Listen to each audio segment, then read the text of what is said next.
यस्य स्वयं स्वभावाप्तिरभावे कृत्स्नकर्मणः तस्मै संज्ञानरूपाय नमोऽस्तु परमात्मने।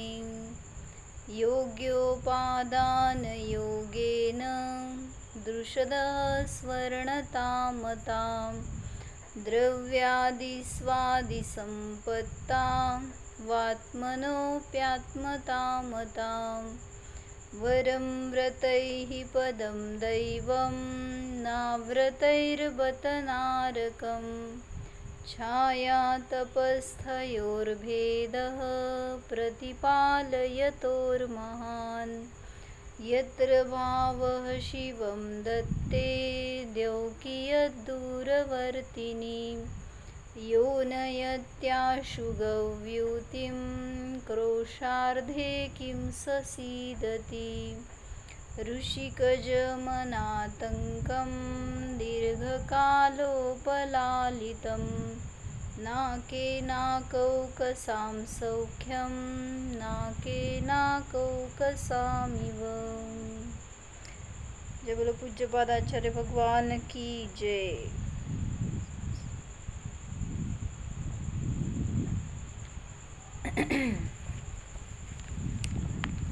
इष्टोपदेश में 5 नंबर का श्लोक देख रहे थे। उसमें स्वर्गों में जीव को क्या सुख होता है इसकी चर्चा चल रही है। तो बताया स्वर्ग का सुख कैसे होता है। ऋषिकज यानी इंद्रिय से उत्पन्न होने वाला है।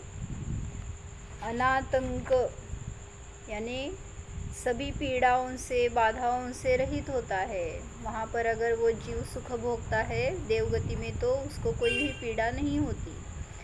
दीर्घ कालोपलालितम दीर्घ काल तक वो उस सुख को प्राप्त करता है क्योंकि वहाँ पर आयु भी दीर्घ होती है। तो इसलिए दीर्घ काल तक उसको वो सुख प्राप्त होता है, ये बताया। आगे बता रहे हैं स्वर्ग का सुख स्वर्ग के सुख समान ही होता है।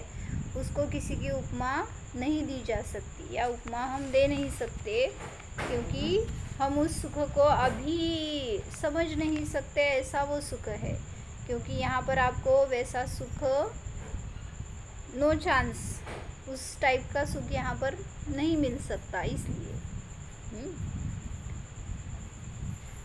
तो क्या बता रहे थे आगे यहाँ पर परसों हमने देखा था कर्म भूमि का मनुष्य मतलब कंपैरिजन देखा था ना हमने। भोग भूमि के जीव को भी सुख है और देवगति के जीव को भी सुख है। तो उन दोनों के सुख में क्या समानता है और क्या डिफरेंस है ये बताया था। तो यहाँ पर वही बता रहे हैं कि हमें अगर किसी को इच्छा रहती है कि मुझे भी भोग भूमि का सुख चाहिए या स्वर्ग का सुख चाहिए तो वहाँ पर कैसे जा सकते हैं, देवगति में कैसे जा सकते हैं। देवगति में जाने के लिए पुरुषार्थ नहीं करना है। पिछले श्लोक में देखा था हमने। तो देवगति में जाना सहज होगा अगर आप सम्यक दर्शन पूर्वक सम्यक ज्ञान पूर्वक अगर चर्या कर रहे हैं तप कर रहे हैं तो नियम से देवगति मिलेगी। तो देवगति का सुख तो अनुभव में आ सकता है। तो किसी ने पूछा कि अगर हम यहाँ से भोग भूमि में जाएंगे तो किस परिणाम से जाएंगे। भोग भूमि कहाँ पर है बताया था, यहीं पर जहाँ जम्बूद्वीप और ऐरावत क्षेत्र है इसके बीच में भोग भूमि है। आगे 2.5 द्वीप के आगे भी पूरी भोग भूमि है लेकिन वहाँ पर मनुष्य नहीं है, तिर्यंच है। तो भोग भूमि में कैसे जा सकते हैं तो उसका भी रीज़न बताया था। अगर सत्पात्र दान करेंगे तो दान का फल भोग भूमि की प्राप्ति होती है। मतलब आपने दान किया तो आपको भोगने को अवश्य मिलेगा, ऐसी रचना होती है। क्या बताया पूजा मैंने, हम दान करते हैं तो दान का फल हमें भोगों की प्राप्ति होती है। तो माताजी भी बताते हैं कि हम दान करते हैं तो दान किया ऐसे लगता है, मैंने दिया, मेरा दिया ऐसे लगता है। तो माता जी बताते हैं आप जितना देते हैं ना उससे ज़्यादा आपको प्राप्त होता है। तो इसलिए बताते हैं कि हम दान करते हैं तो ऐसे इतने अच्छे भाव होने चाहिए हमारे। पूजा मेरे सामने बैठो ना, वीडियो ऑन करके। संध्या काकी माझ्यासमोर बसा।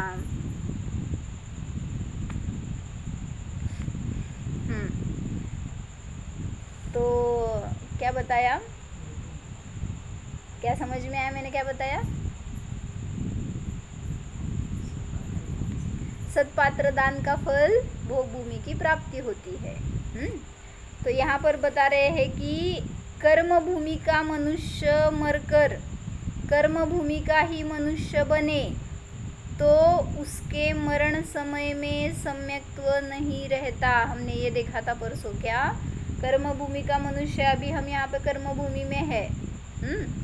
काय सांगितले बसा स्थिरतेने सिद्धम, काय सांगितले मी? कर्मभूमीचा मनुष्य आहे म्हणजे आत्ता आपण पंचम काळामध्ये आहे तर कर्मभूमी आहे ही। मग कर्मभूमीचा मनुष्य मरून कर्मभूमीमध्ये जन्मणार तर विदेह क्षेत्र ही कर्मभूमी आहे। विदेह क्षेत्र से ही मोक्ष का रास्ता है। अभी यहाँ पर कोई भी क्षेत्र ऐसा नहीं है जहाँ से हम मोक्ष जा सकते हैं एक्सेप्ट विदेह क्षेत्र। तो यहाँ से हम विदेह क्षेत्र में कैसे जाए, ऐसा किसी ने पूछा था ना। तो ये बता रहे हैं अगर आपको कर्मभूमि से कर्मभूमि में मनुष्य ही बनना है तो नियम से आपका सम्यक्त्व नष्ट हो जाएगा। हाँ, सम्यक्त्व नहीं रहेगा, मिथ्यात्व सहित जन्म ले सकता है वो। कर्मभूमि का मनुष्य मरकर कर्मभूमि का मनुष्य बने तो उसके मरण समय में सम्यक्त्व नहीं रहता, चाहे वो यहाँ पर पूरी आयु सम्यक दृष्टि हो। लेकिन अगर वो यहाँ से विदेह क्षेत्र में जन्म लेने वाला है तो नियम से उसका सम्यक्त्व नष्ट हो जाएगा और मिथ्या दृष्टि बनकर वो वहाँ पर जाकर जन्म ले सकता है।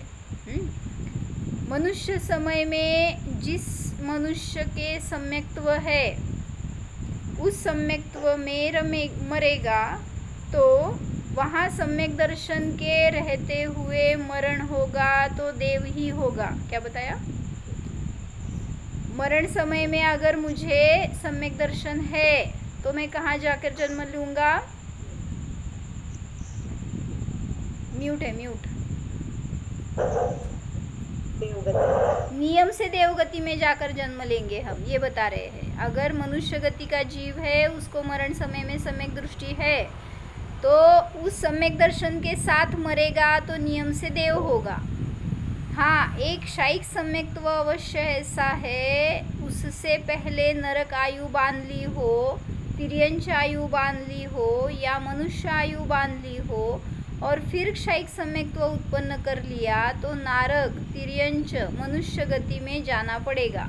मतलब सम्यक दर्शन से पहले अगर आपने आयु बंद किया है तो नियम इतना ही है कि जाएगा अगर नरक गति में तो पहले नरक में ही जाएगा, उससे आगे नहीं। या अन्य कोई सम्यक दर्शन है तो मरते समय वो सम्यक दर्शन छूट जाएगा और फिर वो वहाँ पर जन्म लेगा। समझ में आ रहा है कुछ मैं बता रही हूँ? काय समजलं? असं जम्बूजेट नहीं ना? अगर कुछ समझ में नहीं आ रहा है तो पूछो।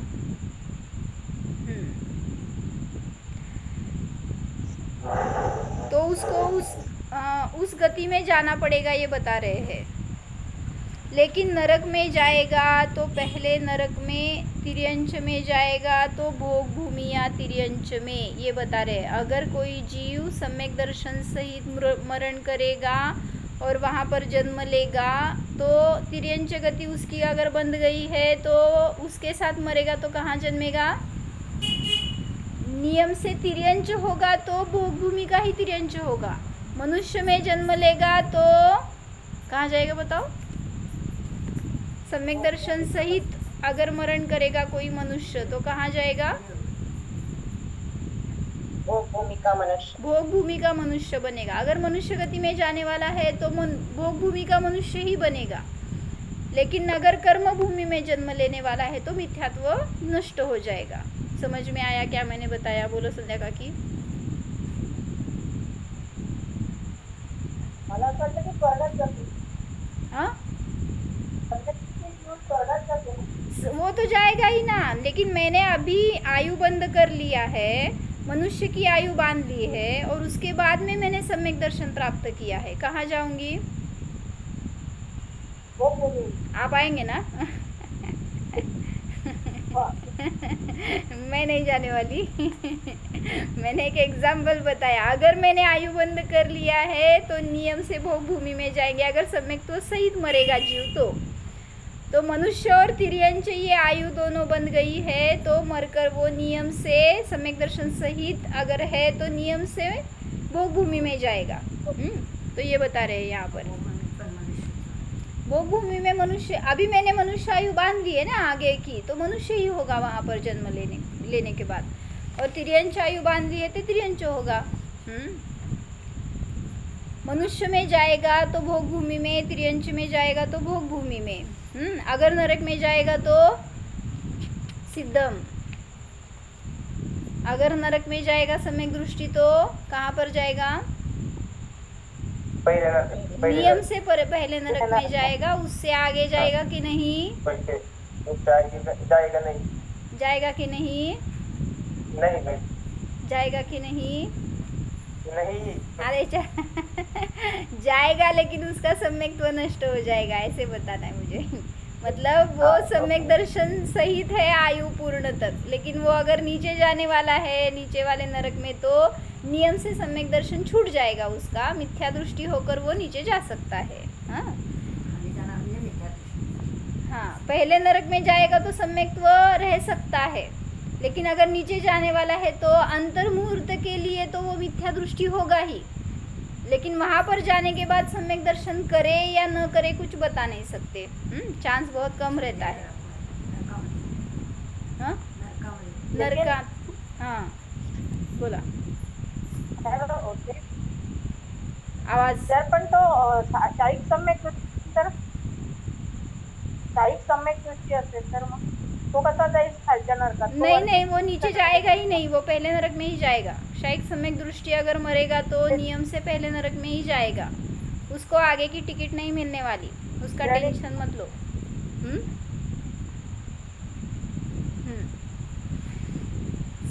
सुरेखा काकी बसताय का समोर माझ्या? तुमच्या बरोबर मी पण फिरायला लागले सगळीकडे म्हणून। तो सम्यक दृष्टि जीव मरकर भोग भूमिया तिर्यंच व मनुष्य भोग भूमियों में भी इंद्रिय सुख बहुत भोगता है। सम्यक दृष्टि जीव अगर मरकर जाएगा तो कहीं पर भी जाए उसको सुख की प्राप्ति होगी, ये बताना है। क्योंकि हमारे श्लोक में यही भाव है ना, इंद्रिय सुख प्राप्त करेगा तो भोग सम्यक दृष्टि जीव स्वर्ग में जाएगा तो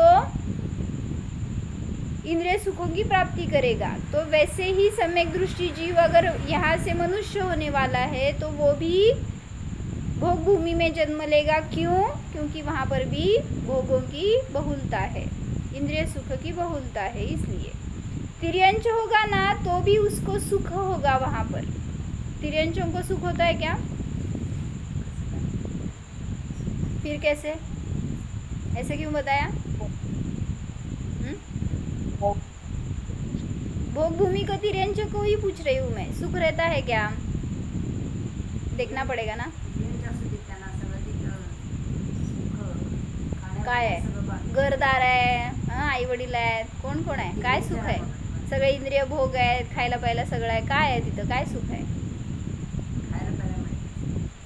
खायला प्यायला मिळतं, मला खायला प्यायला सुख आहे सगळं। बोल प्रज्वल। दुःख तर मनुष्यांना पण नाही देत। अरे भैया, भोग भूमीत गेलेत आणि त्यांना दुःख द्यायला लागला का काय तू? भोग भूमीत का जन्मले? सुख भोगायसाठी जन्मले म्हणतो आपण, मग तिर्यंचांना काय सुख आहे असं मला विचारायचंय। त्यांना पण कल्पवृक्षांकडून मिळत असतं। हाँ, म्हणजे किती प्रकारचं दुःख नाही आहे बघ ना तिथं, हे मला सांगायचंय। अगर तिर्यंच गति में जन्म लिया है उसने, जो सम्यक दृष्टि है यहाँ से वहाँ जन्म लिया हुआ जीव है, तो उसको वहाँ पर किसी से भय नहीं है, कोई वहाँ पर उसकी हिंसा नहीं करता है। क्योंकि सबको कल्पवृक्ष से ही प्राप्ति होती है। कल्पवृक्ष के सामने जाएंगे और सिर्फ उनको वाचा तो नहीं है वैसे मांगने की, लेकिन भावना सिर्फ की तो भी उनको जो चाहिए वो चीज़ खाने को मिलती है। क्या मांगते होंगे बोलो खाने के लिए? शाकाहारीच मिळतं ना, हाँ? तिथं जर व्हेजच मिळतं ना सगळं, वेजच म्हणजे मिळते, हा. नॉन वेज हॉटेल नहीं है तिथं। हाँ? तो ये बताया कि वहाँ पर उनको जो भी इच्छा होगी ना खाने की, तो वो इच्छा भी अच्छी रहती है, ये मुझे बताना है। अगर सिंह जाएगा ना उसके सामने, या कोई भी ऐसे हिंस्र पशु जो यहाँ पर रहते, वो भी अगर कल्पवृक्ष के सामने जाएंगे तो मांगेंगे क्या? ऐसे अभक्ष चीज़ नहीं मांगते, क्योंकि उसके लिए हिंसा होगी फिर से, और वहाँ पर तो कोई जीव दुखी नहीं है। तो इसलिए तिर्यंच को भी मरण का भय, ऐसे परकृत कोई मुझे आकर मारेगा ऐसा भय नहीं रहता है। नाही ते खात नाहीत। आता तुमच्या अमरचंद देवांनी खाऊ घातलं नाही का जिलेबी तुमच्या सिंहाला त्या? मतलब वैसे ही संस्कार रहते, वैसे ही उदय रहते, वैसे भाव रहते हैं। ऐसा नहीं है कि सिंह सिर्फ अभक्ष ही भक्षण करेगा। एकदा ट्राय करून बघायचं का? जाताल कुठल्या तर केजमध्ये खाऊ घालायला सिंहाला, असं काय करू नका। मी भोगभूमीतलं सांगायला, तिथे जाऊन बघा पाहिजे तर। मतलब कोई भी तिर्यंच वहाँ पर दुखी नहीं होता, किसी को दुखी नहीं करता। स्वभाव से वहाँ पर वो सब परकृत दुख से रहित है, भय रहित है। और वहाँ पर ऐसे परसों बताया था कि अतिवृष्टि नहीं है, अनावृष्टि नहीं है, दुष्काळ वगैरह काय म्हणायचं, दुष्काळ काय म्हणायचं, अकाल नहीं है, ऐसा किसी प्रकार का भी दुख वहाँ पर नहीं है। काय म्हणतो? नैसर्गिक आपत्ति ना, हाँ, नैसर्गिक आपत्ति वहाँ पर नहीं होगी, ये बताया था। तो इसलिए तिर्यंच को भी वहाँ पर सुख है, ऐसा यहाँ पर एक्सप्लेन कर रहे हैं। इष्ट वियोग का संकट, इष्ट वियोग हो सकता है, क्योंकि भोगभूमि में जन्म कैसे, वो भी नहीं है एक्चुअली वहाँ पर। बताओ कैसे? इष्ट वियोग का दुख भी नहीं है, क्यों बताओ?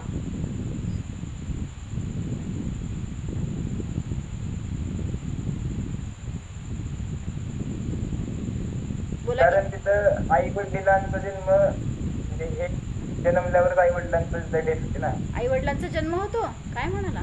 नाही डेथ होती, डेथ म्हणजे जे जन्म देते त्यावेळेस वियोगच होत नाही, म्हणजे समोरासमोर वियोग होत नाही। मग वियोग झालाच की त्या पोराचं, पण त्यांना माहित, त्याला असं ममत्व नव्हतं ना, आई वडिलांना त्याचं ममत्व नव्हतं लहान असतं। होय, बर, ज्ञानी झाला तू, त्यांचं ज्ञान समजलं तुला। मतलब क्या बताना है, वहाँ पर जो युगल उत्पत्ति होती है ना, तो उनके माता पिता, उनका मरण होता है। इसलिए बताया था ना, जब 9 माह शेष रहते हैं उनके, भोगभूमिया जीवों के जब 9 माह शेष रहते हैं, तो उनको समझ में आता है कि हमारी आयु पूरी होने वाली है। अभी 9 महीने के बाद अगर वो जन्म देते हैं बालक को, तो वो दोनों का भी मरण हो जाता है। तो उनको इष्ट वियोग का दुख नहीं है, क्योंकि दो ही लोगों का परिवार है वहाँ पर। हाँ, ज़्यादा कोई नहीं है, चाचा मामा, हाँ, सिद्धम फ्रेंड नहीं है वहाँ पर कोई। तो वहाँ पर जो रहते हैं, कौन रहते हैं? सिर्फ माता पिता बोलो या पति पत्नी बोलो, पति पत्नी यही उनका परिवार है। और वहाँ पर मरेंगे तो दोनों साथ साथ, जिएंगे तो साथ साथ। और जो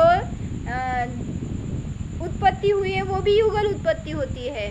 और जैसे उसने बताया वैसे ही वहाँ पर उनको अभी ज्ञान नहीं है कि ये हमारे माता पिता है, ये मर गए हैं, इसलिए उसका दुख नहीं है। तो इष्ट वियोग का दुख भोगभूमि में नहीं है। क्या क्या बताया मैंने अभी? भोगभूमि में कौन सा दुख नहीं है, इसके लिए भी नोट डाउन करो अगर आपको ये, क्योंकि यहाँ पर कहीं मिलेगा नहीं, ऐसे हम चिंतन से लगा रहे हैं। किसी परकृत प्राणी आदि की से भय नहीं रहता, वैसे मरण का भय नहीं रहता। आगे कोई नैसर्गिक वहाँ पर संकट नहीं रहता, इसका दुख नहीं है। और इष्ट वियोग का दुख नहीं है। भूख प्यास आदि की भी पीड़ा नहीं है, क्योंकि जैसे ही उनको वेदना हो गई तो मांगने पर मिल जाता है। और वो कितना आहार लेते हैं वो भी एक इमेजिन कर सकते हैं कि सामने वो वृक्ष है तो इतना सारा दे सकता है, लेकिन खाते कितना है वो पता है?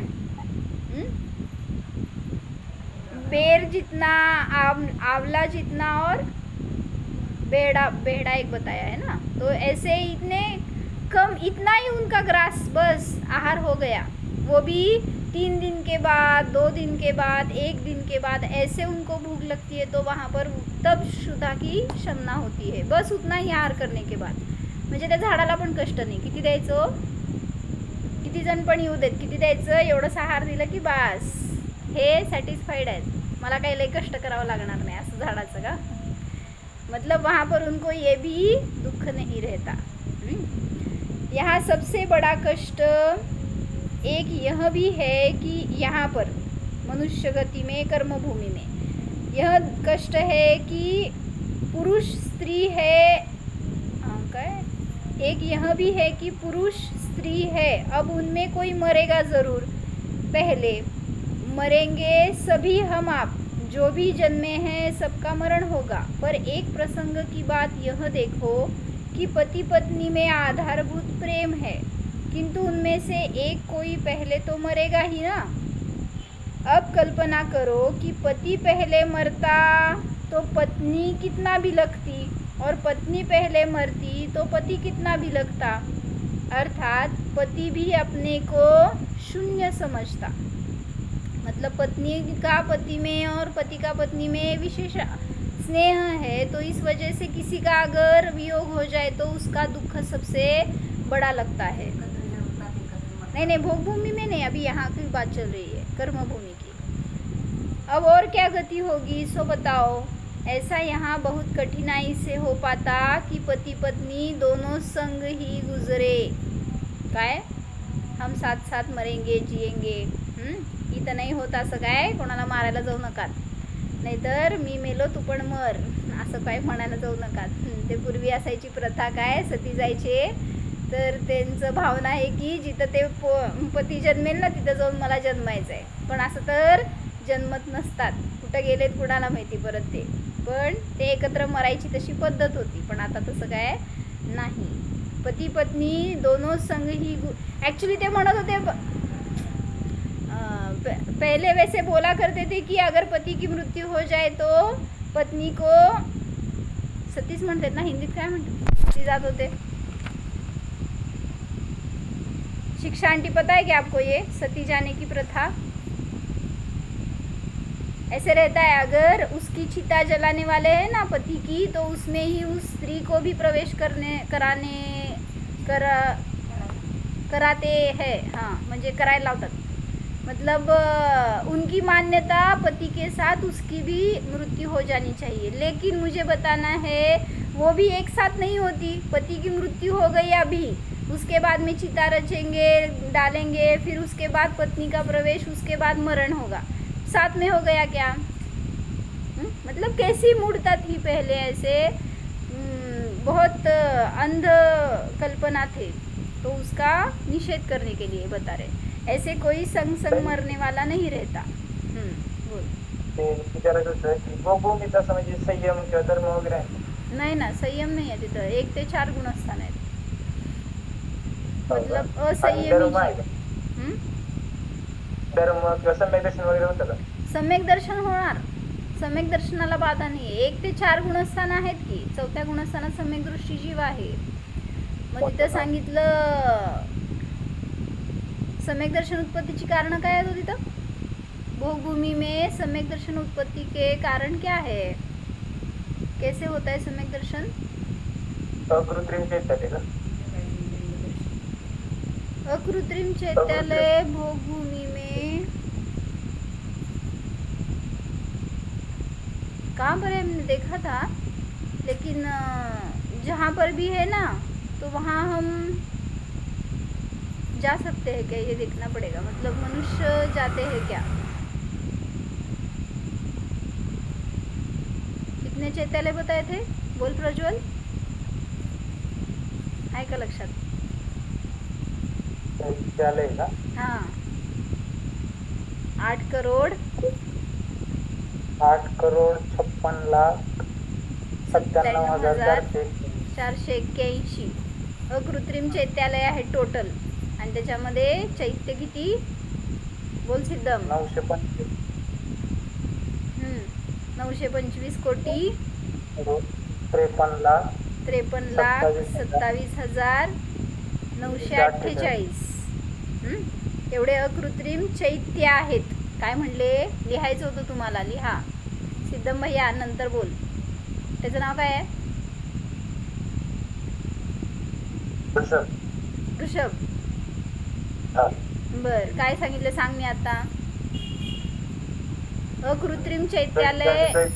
हा, 3 लोकांमध्ये अकृत्रिम चैत्यालय किती आहे? तर 8 करोड.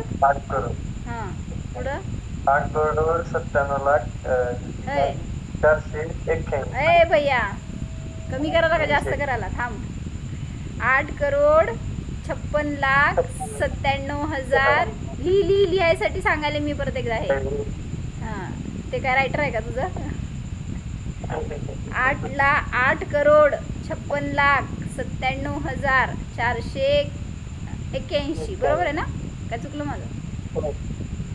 एवढे अकृत्रिम चैत्यालय आहेत. आणि त्याच्यामध्ये अकृत्रिम चैत्य प्रत्येक मंदिरात 108 असणार. आता त्याचं मल्टिप्लिकेशन करून मला सांगायचं काम आहे तुमचं. एव्हरी मंदिरमध्ये 108 प्रतिमा आहेत. चैत्य, अकृत्रिम चैत्य. कॅल्क्युलेटर घेऊनच बसले. किती झाले सांगा?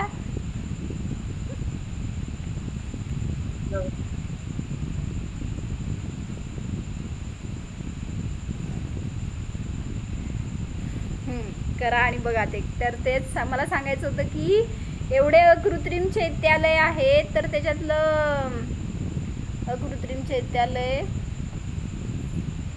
म्हणजे जिनबिंब दर्शन आहे की नाही ह्याची शंका आहे मला, म्हणून आला हा प्रश्न. भोगभूमीमध्ये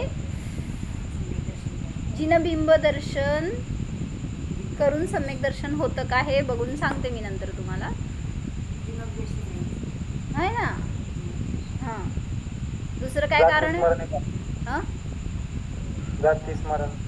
जाति स्मरण आहे. म्हणजे सम्यक दर्शन उत्पत्ति किस कारण से होती है भोगभूमि में, ये प्रश्न है. जाति स्मरण से होगी. और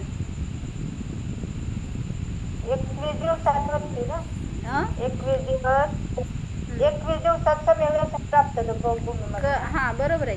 मतलब वो जवान हो जाता है ना जल्दी, तो 7 दिन का इंटरवल रहता है उसमें. 49 दिवस है ना, 21 कुठं 49 दिवसामध्ये प्रौढ़ होता असं घेतलं ना. ठीक है, देखो मुझे सिर्फ कारण लगाना था कि वहाँ पर सम्यक दर्शन उत्पत्ति के कारण क्या है भोगभूमि में.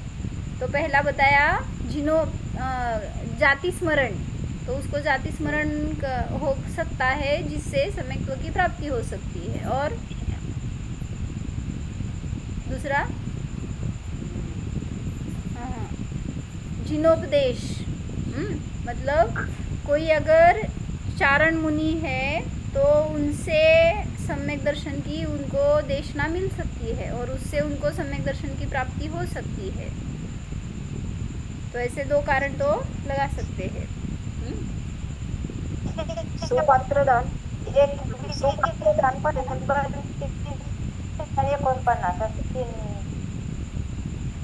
काय तुमचा आवाज ब्रेक झाला, परत बोला राजश्री. काय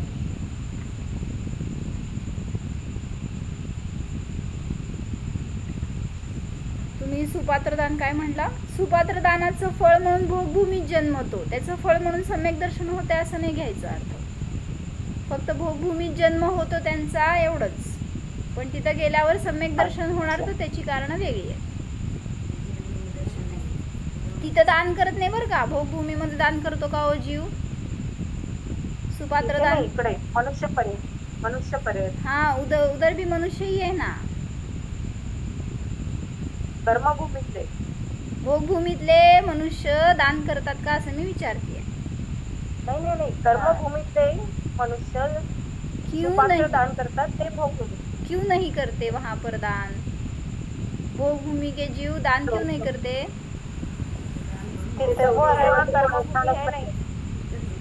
बरं एवढं ते व्रती लोक सापडणारच नाही हाँ, हे कारण सांगायचंय काय, वहां पर कोई व्रती ही नहीं है, किसको दान देंगे?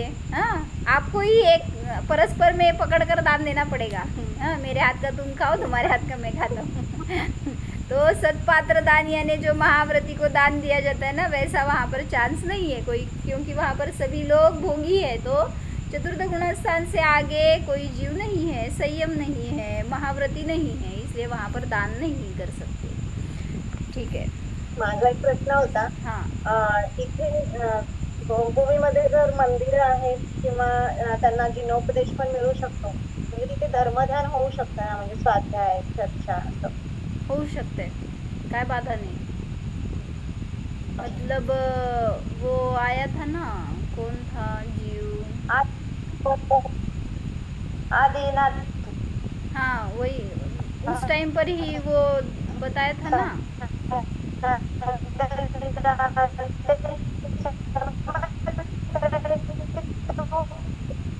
मलाच ऐकू येईना का तुम्हाला पण ऐकू येईना? नाही नाही ऐकायला येत नाही। राजश्री काय की तुमचा फोनाचा आवाज येईना, भोगभूमीतला फोन आहे का?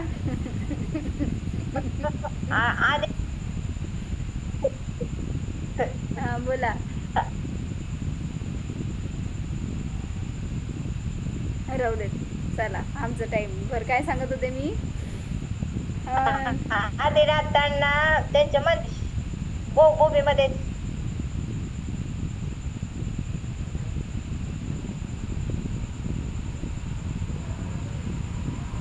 बर, पूर्व आदिनाथांच्या पूर्वभावामध्ये एक टाइमची ती घटना आहे, सांगितलेली आहे की ते 4 जीव जे होते ते कर्मभूमीचे होते ॲक्च्युली, ते 4 तिर्यंच ज्यांना दानाचं अनुमोदना केली ज्यांनी, आणि ते तिथे जाऊन जन्मले भोगभूमीमध्ये। तर ते 4 पण नंतर काय झाले, भरताचे पुत्र झाले ना, का आदिनाथांचे पुत्र झाले, असं काहीतरी आहे। ठीक आहे, बघून घ्या। हां, आदिनाथांचे पुत्र झाले। तर तिथं चर्चा असती का, जरा ऑनलाईन विचारावं लागेल भोगभूमीमध्ये, म्हणजे ते एकमेकांशी चर्चा करतात का, स्वाध्याय करतात का?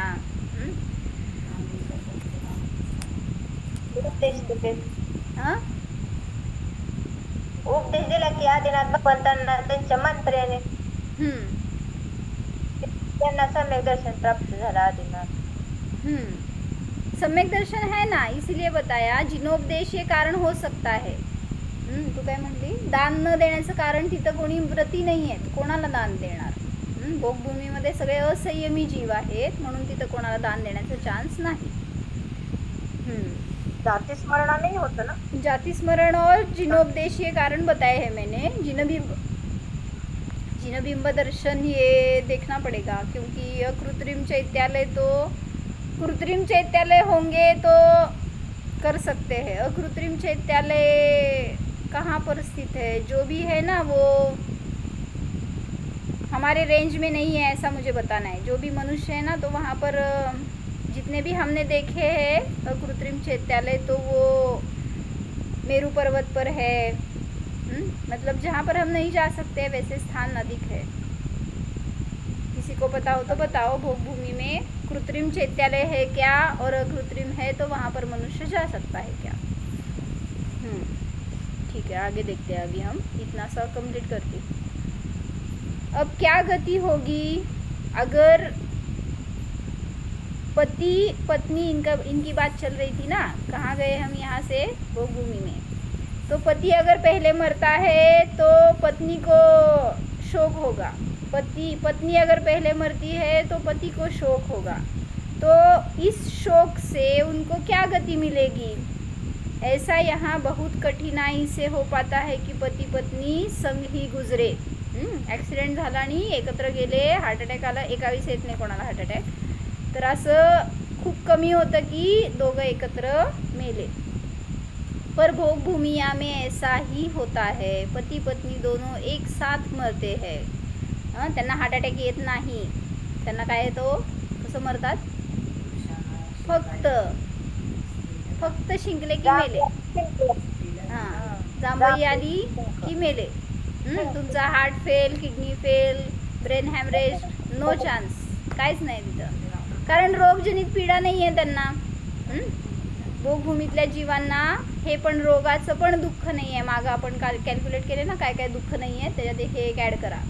कुठलं भय नाही आहे, दुःख नाही आहे, तर रोगाचं सुद्धा दुःख तिथं नाही.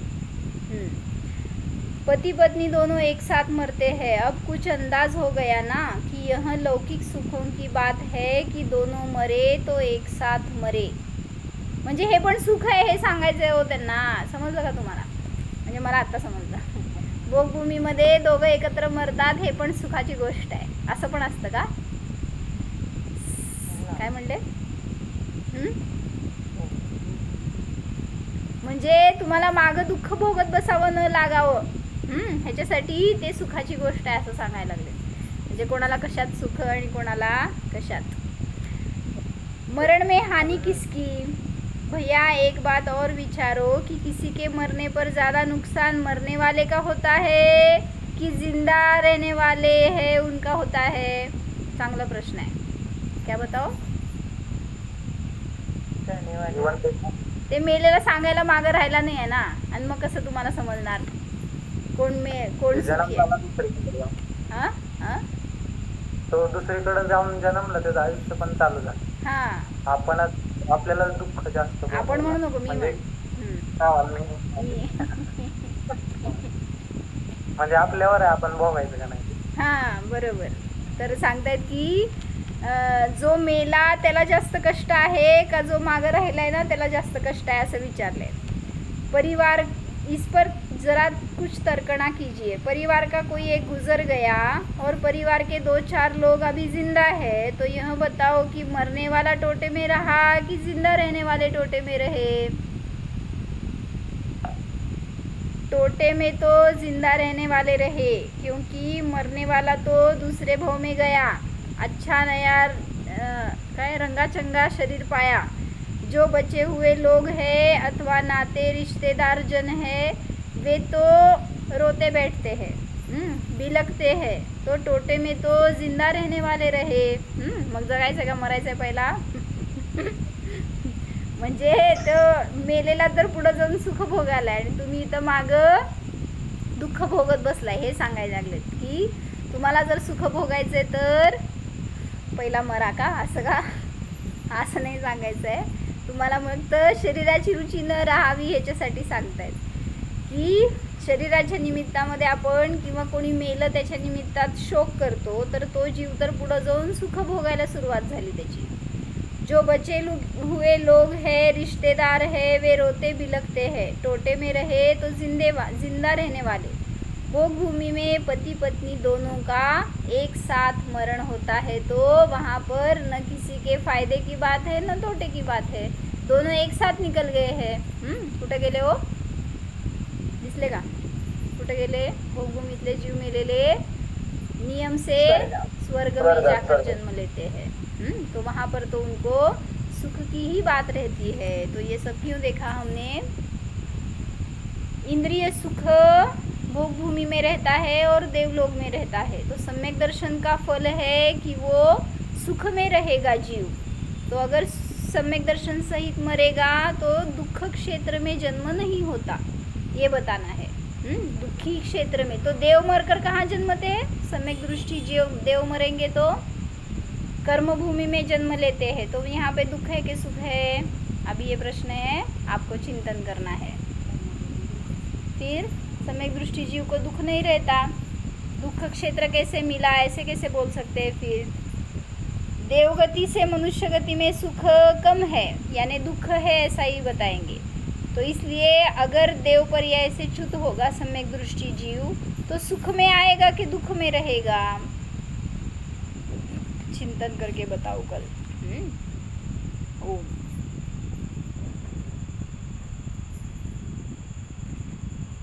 जानिए यह मैं स्वयं सुख स्वभावी जीव हूँ, मरण रहित हूँ, भय रहित हूँ, पर संयोग रहित हूँ जानो. इस संयोगों में मुझे आसक्ति, एकत्व, ममत्व है ही नहीं। पर से भिन्न निज आत्म तत्व जानो।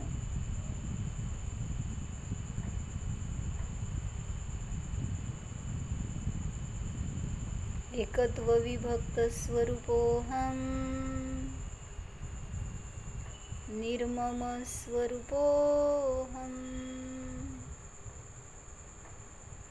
ओम